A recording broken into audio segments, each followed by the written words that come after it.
அறிஞர் கருத்து. நாங்கள் இப்போ ஆசிரியர் தலையங்கிறது வந்துட்டோம். ஆசிரியர் தலையங்கிறது வந்துட்டோம். காலை வெயில் பார்த்து எந்த மூஞ்சலே அப்படி பளிச்சுன்னு பிடிக்குது. இல்லை பட்டதான் முருகன் நல்ல தெரியும், நல்லா இருக்கு. வெயில் பாட்டு விட்டமின் டி, இலவச டி. ஆமாப்பா. தவறுகளை எண்ணியே வருந்தி தளர்ந்து விடாமல் நல்லவைகளை செய்ய எழுந்து நடை போடுவதே சிறப்பம்சம். சும்மா அந்த தவறுகளை எண்ணி வருந்தி கொண்டு இருக்காது. நீ கொதிச்ச மாதிரி கொதிச்சு கொண்டு இருக்காதே, அதை விட்டுட்டு சரி தளர்ந்து விடாமல் நல்லவைகளை செய். இனி மற்றதை செய்ய யோசிப்போம். எடுத்து நடந்து போய்கொண்டு இருக்கோம். என்ன எப்படி நடந்துட்டு வாழ்க்கை புதிய யோசிச்சு கொண்டு இருந்தால் நடுக என்னோட இருக்கணும். இஞ்சி ஐயா எங்கட ஐயா இஞ்சிதுண்டாக்கள் மாதிரி எங்களை ஐயா இந்த அஞ்சரிசி பஞ்ச அரிசிச்ச மாதிரி சிரிக்கிறேன். அஞ்சரிசி பஞ்சம் வேண்டா முந்தைய ஒரு பஞ்சம் வந்தான். ஒரு 4-5 அரிசியை முடிச்சுக்க போட்டுட்டு இப்படி தண்ணிக்க விட்டு ஊற விட்டுட்டு அந்த தண்ணியை குடிக்கிறதா. ஓ அப்படி இருந்தான். அப்ப அதை என்ன வேணும், அதைக்கு சத்து இருக்காது. சிரிக்கிறேன் என்ன டாக்களை பாது ரெண்டு வேணும். அந்த ஃபேன்ல அந்த நாய்க்குட்டிகள் சிரிக்கிற மாதிரி அப்போ அப்படி சிரிச்சா எங்கள்ட ஐயா நகைச்சுவை ஆள். அவர் சொல்லுவார், என்னடா அஞ்சரிசி பஞ்சுக்காரன் சிரிச்ச மாதிரி சிரிக்கிறேன் வடி வச்சிரி ரெண்டு. அது மாதிரி வாக்களிக்க வேண்டும் என்பதில் உறுதியாக இருங்கள். இவர் இதைத்தான் கடைசி கொண்டிருக்கிறேன். கடைசி கட்டமாக சொல்ல போறேன். நாளை மறுதினம் 14ஆம் தேதி இந்த நாட்டின் பாராளுமன்ற தேர்தல் நடைபெற உள்ளது. வரம்புரி ஆசிரியர் அறிவிக்கின்றார். ஒரு ஜனநாயக நாட்டில் தேர்தல் என்பது மிகவும் முக்கியமானது. மக்களால் மக்களுக்காக தெரிவு செய்யப்படும் மக்களாட்சியை ஜனநாயகம் என்கிறார். நீ அன்றைக்கு சின்ன சொன்னது ஆசிரியர் சொல்ற ஆசிரியர் கொப்பி அடிச்சுட்டார் சின்ன அந்த கதையை. மக்களால் மக்களுக்காக தெரிவு செய்யப்படும் மக்களாட்சி ஜனநாயகம். அதே ஜனநாயகத்துக்கு வந்து கணக்கு டெஃபினேஷன் இருக்கு சரியா வரவிலக்கு. ஆனா நான் சொன்னது மாதிரி அமெரிக்காவின் ஜனாதிபதியாக இருந்த ஆப்ரஹாம் லிங்கன் அவரான் சொன்னார். ஆக அவர் அந்த நாளையில சொல்லி போட்டார். என்ன ஆக ஜனநாயக இந்த ஆப்ரஹாம் லிங்கன் அந்த தைல வித்தேர் தானே, தைல கடையா பாட்டிட்ட தைல வாங்கி கொண்டு போய் ஒரு கதை கிடந்தது. நேர்மை செருப்பு ஏதோ எல்லாம் வித்துதான் செருப்பு தொழில் தகப்பன் அப்படிதான். மக்களால் மக்களுக்காக அது இல்லை. ஆக ஜனநாயக நாட்டில் மக்களால் தெரிவு செய்யப்படுகின்ற அரசாங்கம் நல்லாட்சி செய்ய வேண்டுமாயின் அரசாங்கத்தை தெரிவு செய்வதில் நாட்டு மக்களின் வகிபாகம் முழுமையாக இருக்க வேண்டும். எல்லாரும் போவாங்க. எனினும் கடந்த கால தேர்தல் முடிவுகளை ஆய்வு செய்யும் போது சராசரி 50% வாக்குகளை பதிவாகிறது. இந்த 90% வந்தால் நல்ல. உண்மையில் ஒரு ஜனநாயக நாட்டில் இது ஆரோக்கியமான விடயம் அல்ல. ஜனநாயக நாட்டில் இது ஆரோக்கியம் இல்லை. மக்களால் தெரிவு செய்யப்படுகின்ற அரசாங்கம் எனும் போது வழங்கப்பட்ட வாக்களிப்பில் யார் கூடிய வாக்குகளை அதனோடு கூடிய ஆசனங்களை பெறுகின்றனரோ அவர்களை ஆட்சி அமைக்கின்றனர் இல்லையே.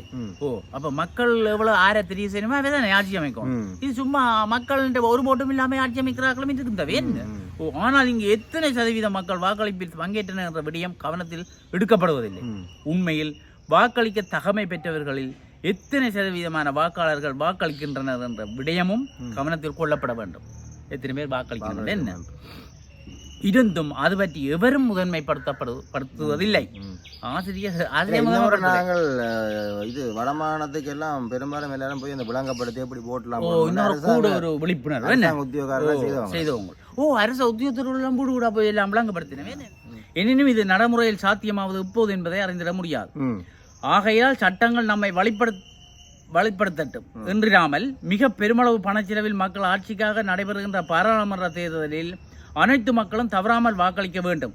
அவ்வாறு அனைத்து மக்களும் வாக்களிக்கும் போதுதான் தகமையான அரசாங்கமும் தகமையான பாராளுமன்ற உறுப்பினர்களும் நம் நாட்டுக்கு கிடைப்ப. ஆக நாங்கள் என்ன செய்யணும், வாக்கு எல்லாரும் போயிடணும். உங்களுடைய பொன்னான வாக்குகள், உங்களுடைய பெருமதியான வாக்குகளை தவறாமல் போய் நீங்கள் போடாமல் விடுவதால் உங்களுக்கு விருப்பமில்லாத ஒருவர் ஆட்சிக்கு வரலாம். ஆகையினால் மற்றவனுக்கு 999 இவனுக்கு 1000 அந்த ஒரு வாட்டு நான் போட்டிருந்தால் வந்திருக்கு. அப்போ ஒத்த போட்டாலே பிரச்சனை வரக்கூடாது. ஆகையினாலே அனைத்து மக்களும் போய் உங்களுடைய வாக்குகளை முருகன் ஒருக்கா யூனிவர்சிட்டியில வந்து இது நடந்தது. இந்த மாணவர் சங்கத்தில் தெரியல. அப்போ ஆர்ட்ஸ் ஃபேக்கல்ட்டிக்காரருக்கு அந்த ஃபேக்கல்ட்டிக்காரர்கள்லாம் போட்ஸ் போடுறேன்னா தெரியும் தானே, எல்லாரும் போடணும். அப்போ அந்த டைமில் என்ன கொண்டு ஆஸ்பத்திரியில் கொண்டு போட்டு விட்டாங்க. அந்த டைமில் எனக்கு சின்ன ஒரு ஆக்சிடென்ட் வந்து கொண்டு ஹாஸ்பிட்டலில் போட்டுவிட்டாங்க. அப்போ பிஓபி காலையில் பிஓபி போட்டிருந்தது. அவனுக்கு அடுத்த நாள் ஏதோ தேர்தல் 3 பொடியல் நின்றவங்க. அப்போ எனக்கு இந்த இது மாதிரி எனக்கு இந்த ஓட்ஸ் என்னன்னாலும் அந்த தெரிவுக்கு நான் உறுத்தல் ஒரு கதையும் இல்லை. அடுத்த நாள் அதில் போய் டெக்ஸியை பிடிச்சேன். பிடிச்சி என்ன தெரியா தூக்கி எல்லாம் போய் அதில் இதில் இருந்து என்ன பல்கலைக்கழகம் யாழ் பல்கலைக்கழகம் அந்த முன்னால் வாசல்ல இருந்து அப்படியே கால் பிஓபி போட்ட காலோட அந்த இது மட்டும் தூக்கி கொண்டு போய் போட்டு வந்தேன். எனக்கு அந்த விஜய் ஒரு படத்துல வெளிநாட்டுல இருந்து அந்த ஒரு போட்டு போடுறோம் அவர் பேர் தெரியுமா? அதான் அது என்ன போட்டு உரிமை அதன் உரிமை அந்த ஒரு காலத்துல பார்ப்பாங்க இப்படி எல்லாம் செய்தவன் ஒரு சாதனை ஏன்னு வேணுமென்று போடணும் பேருந்து போட்டு போட்டேன் வீட்டில் பிறகு வந்து போட்டில் இது செய்து தான் வந்தேன். ரீசார்ஜ் பண்ணி கொடுத்தா நான் போகிறேன் அந்த போட்டின் பெருமதியை பாருங்க. அப்போ ஒவ்வொரு மக்களும் நீங்கள் வீட்டில் இருக்க அதில் போய் போட்டுட்டு எல்லாம் ஒரு பொழுதுபோக்கு மாதிரி அப்படி நடந்து போய் காயை போட்டுட்டு வாங்க. உங்களோட போய்க்க மறக்காம தேசிய அடையாள அட்டை அல்லது லைசன்ஸ் அல்ல முதியோர் அடையாள அட்டை அப்படியான அடையாளப்படுத்துகிற அடையாளங்களை கொண்டு போய் பாஸ்போர்ட்டு இப்போ அங்கே போய் திரும்பி வரக்கூடாது. உங்களுக்கு ஒரு ஒரு வாக்காளர் அட்டை ஒன்று வந்திருக்கும், அதை கொண்டு போனால் நீங்கள் வேகமாக வரலாம். அந்த நம்பரை பார்த்து உடனே வாக்களிச்சு வரலாம். ஐசியோட போனால் கொஞ்சம் மினக்கிடும், பரவாயில்ல. அது இல்லாட்டி நீங்கள் இல்லை போகலான்னு நினைக்காமல் நீங்கள் உங்களுடைய அடையாளப்படுத்துகிற ஆவணங்களுடன் போய் உடனே போட்டு அந்த என்னது புள்ளடியை இட்டுட்டு வாங்கும். புள்ளடி இருந்தாலே 14ஆம் தேதி ஒரு நல்ல ஒரு அமர்வு நடக்க போகுது. பாராளுமன்றம் அமர்வு தேதியும் அறிவிச்சாச்சு. ஆகையினால் எங்களால் உங்களால் ஒரு நல்ல சுபிக்ஷமான பாராளுமன்றம் அமைந்து எங்களுடைய ஊழலற்ற நாடு என போதையற்ற நாடாக மலர வேண்டி அனைத்து வாக்காளர்களையும் வேண்டி அனைத்து தேர்தல் வேட்பாளர்களுக்கும் எங்களுடைய மனமார்ந்த வாழ்த்துக்களை தெரிவித்துக் கொண்டு விடைபெற்றுக் கொள்கிறோம். நன்றி, வணக்கம்.